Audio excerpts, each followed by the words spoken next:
Hello everyone and welcome to the program. I'm Sheon Okinbaloye in Lagos. You may have been following the drama as it's unfolding in the anti-corruption war being prosecuted by the President Muhammadu Buhari. When he took office on the 29th of May 2015, he did say fighting corruption will be a pivotal aspect of his government's change agenda. And it's almost 2 years since he took office. And you may want to ask again, how far has that gone? Let's begin tonight by digging into the recent scenario which played out a few days ago when perhaps one of the most powerful men in Nigeria and one of the closest allies to the president was suspended because of some corruption allegations, and Nigeria's chief spy officer also asked to step aside. The vice president has now embarked on an investigation of the two men and the allegations linked to them.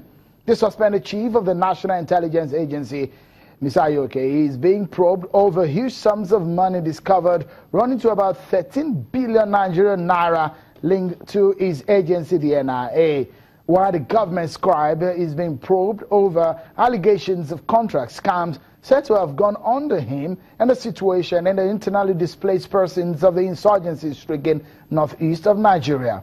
Let me give you a brief background and some sound bites that will whet your appetite as we take a ride in tonight's conversation. It will be an interesting journey, so stick around with us. Take a listen to part of the report submitted by a committee set up by the Nigerian Senate to probe the situation in the Northeast, headed by a Kaduna Senator Shehu Sani. The interim report of the Senate committee largely indicted Mr. Babaji Lawal. Take a listen.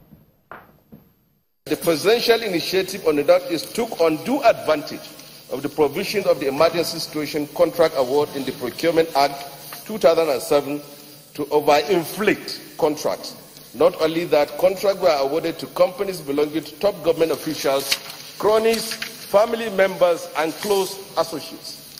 For example, Roller Vision Engineering Limited, incorporated in 1990, with RC number 159855 at the Corporate Affairs Commission, Abuja, to carry out information and communication technology services anchored by Engineer Babachir Lawal. If you don't understand, the name is Engineer Babachir Lawal.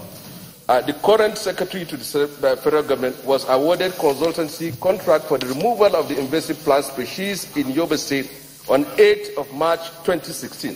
Although Engineer Babachir resigned the directorship of the said company in 2016, which was confirmed, it is on September 2016, which is a record. It is on record that he is still the signatory to the accounts of the company. That may be the beginning of the genesis, some people will say, to the crisis of some of the woes of the SGF. When the news of course, the committee did indict the SGF, and when the news of the Senate committee got to Mr. Babaji Lawal, it perhaps did not go down well, and it was said to have lambasted the Senate, and the Senate reacted to this also. But to say that this is rubbish or we're talking nonsense, I think it is personalizing the issues. And the issues here are very clear. As you say, we set up a committee. The committee did their work. Nothing was doctored or created. The reports are very clear. The resolution we took yesterday, as being suggested today, will be communicated to Mr. President with the supporting documents to show clearly where it is, especially in the government fighting corruption, that somebody in an executive position can award a contract to a company he's a shareholder of. But if you are following me, just hanging there, we're taking a curve now. Well, that seems to be the beginning, like I said. Just afterwards, Act 1, Scene 3 now. The Senate did agree that Mr. Babaji Lawal should step aside from his duties as the Secretary to Government of the Federation. The President asked the Attorney General of the Federation to investigate the allegations against the SGF, and a clean bill of health was given to the Government Secretary. The Senate also reacted. The President wrote to the Senate to say it wouldn't be sacking his right-hand man. And this is what the Senate said on that day.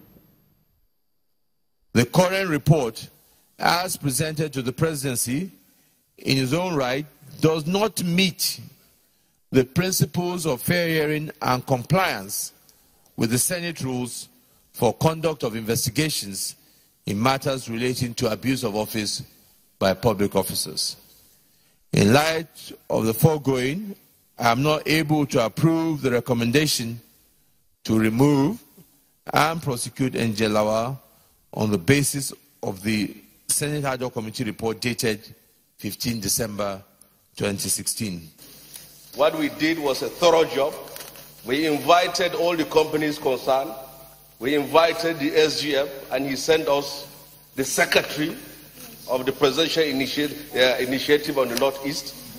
And the secretary testified under oath that he is competent enough. He came with tons and tons of documents, which we went through, and then we came out with our report. That was perhaps a good place to start, I guess.